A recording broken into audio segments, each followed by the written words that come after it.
Hello मेरे प्यारे बच्चों, I am Shreya and today I have taken the short topic equilibrium. So, equilibrium is a state of body where आप अगर motion में होगा एक बॉडी तो आप उसे रेस्ट में नहीं ला सकते, अगर रेस्ट में होगा तो आप उसे मोशन में नहीं ला सकते. Means the body will continue tends to continue its state of rest और इट्स स्टेट ऑफ मोशन. वो जो भी कर रहा है वो उसे कंटिन्यू करेगा. ठीक है. So this is how we get to types of equilibrium. आपको मैंने कहा एक मोशन करेगा तो दूसरा क्या होगा, रेस्ट में होगा. तो these are the two types of equilibrium. One is static equilibrium and the other one is dynamic equilibrium. Now आप लोगों को इसका मैं एक एग्जांपल देती हूँ that what is static and what is dynamic. Alright, so ये देखो, हम पहले स्टैटिक को लेंगे. When a body remains in the state of rest under the influence of several forces, then the body is said to be in static equilibrium. तो मैंने अभी क्या बताया, if a body is in the state of rest, एक हम block लेंगे, एक table top लो, ठीक है. इसके ऊपर आपने एक हेवी 18 kg का मास रखा है. कितने kg का? 18 kg का. ओके. तो इससे आप क्या अच्छे से मूव कर पाओगे? सोच लो कि नहीं कर सकते. आप इधर से फोर्स दोगे, उधर से फोर्स दोगे, किधर से भी दो, आप इसे मूव नहीं कर पाओगे. तो इसे हम बोलेंगे that it is in static equilibrium. अभी आप सोच रहे होगे, आपको एक मैं क्वेश्चन पूछती हूँ कि ये यहाँ पर इतना बैलेंस्ड रहता कैसा है.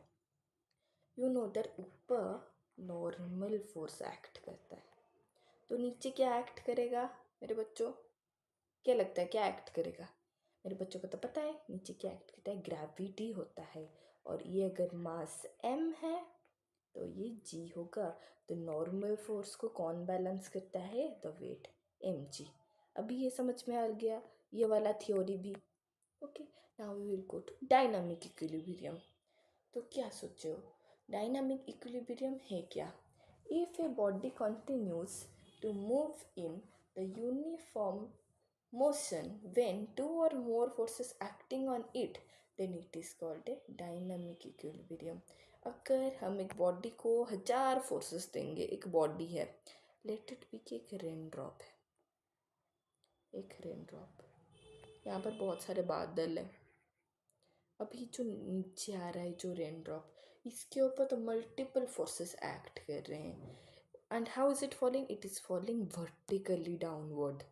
How is it falling? Vertically downward. So here number of forces act like buoyant force, viscous force.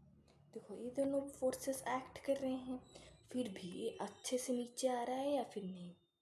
यहाँ पर इसे बैलेंस कौन कर रहा है? The weight of the drop. अगर ये mg है तो ये बैलेंस हो रहा है कैसे? ऊपर के forces buoyant force plus the viscous force.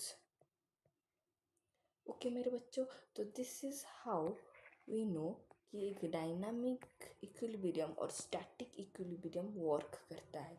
अभी समझ में आ गया मेरे बच्चों कि इक्विलिब्रियम है क्या और इक्विलिब्रियम के टू टाइप्स, ये आपको अच्छे समझ आ गया. ओके, मैं आपको एक और बात बताना चाह रही हूँ.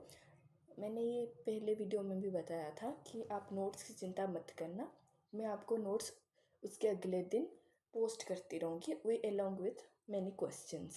You can comment those answers. अगर कोई डाउट होगा तो मुझे पूछ लेना, I will try to explain you. Okay. So next कौन से टॉपिक पर आपको शॉर्ट वीडियो देखना है आप मुझे बता देना. ठीक है. टिल देन बाय मेरे बच्चों.